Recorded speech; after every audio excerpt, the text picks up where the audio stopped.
మనకి సెంటిమెంట్ ఏంటంటే ఫోటో వేరే బెడ్రూమ్లో ఉండకూడదు, బాత్రూంలో ఉండకూడదు అంటే దేవుణ్ణి ఎక్కడ ఉండాలో ఎక్కడ ఉండకూడదో మనం నిర్ణయం చేసేస్తాం.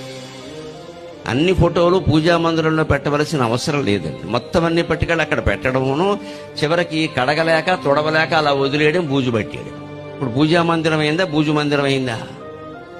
పూజా మందిరంలో కూడా మా ఇంట్లో నియమం ఏంటంటే కొత్త ఫోటో వస్తే పాత ఫోటో తీసేస్తాం. ఏమి ఇందులో ఇబ్బంది లేదు, నేను చేసి మీకు చెప్తాను.